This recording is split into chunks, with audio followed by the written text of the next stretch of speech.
Hi guys, welcome back to my channel. And for this video is all about acne. So lalapit muna ako sa camera so para makita niyo So ang gamit kong phone is Vivo. That's why meron siyang mga filter. So yun.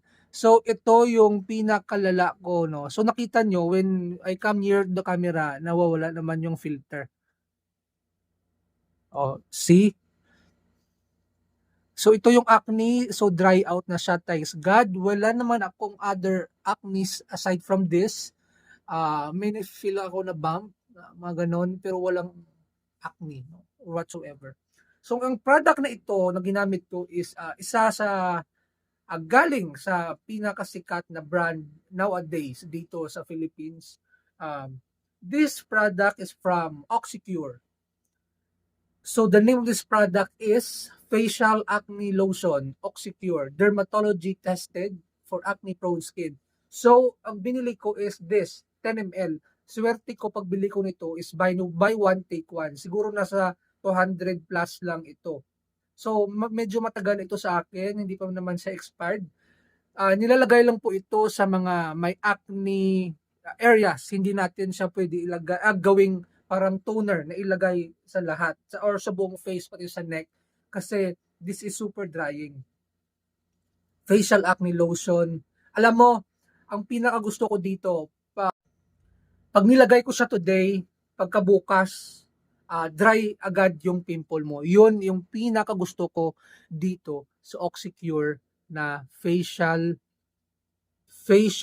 acne lotion. Yun, mabibili nyo ito sa Watsons or minsan na meron din sa Robinsons na grocery stores sa skin sections nila.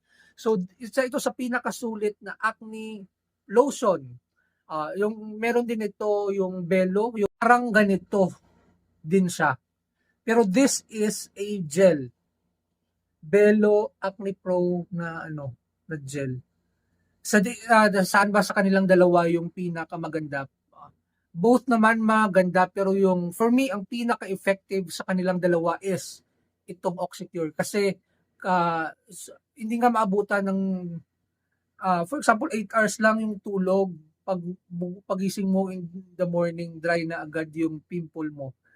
Yun, mas maganda ito kaysa dito. I think depende naman sa preference nyo kung gusto nyo i-try yung dalawa. Pero for me, ito yung the best para sa akin. So this Belo Acne Pro na gel is I think 180 na ito.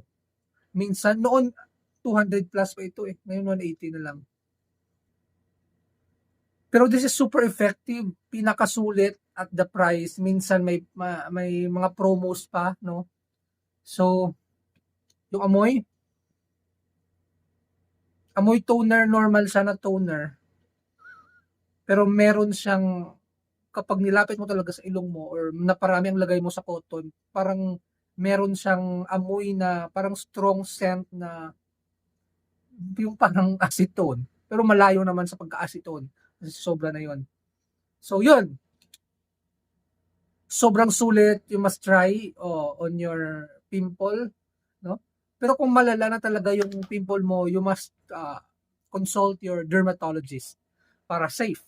So thank you for watching guys. I hope you like this short video. Maraming salamat po sa inyong lahat.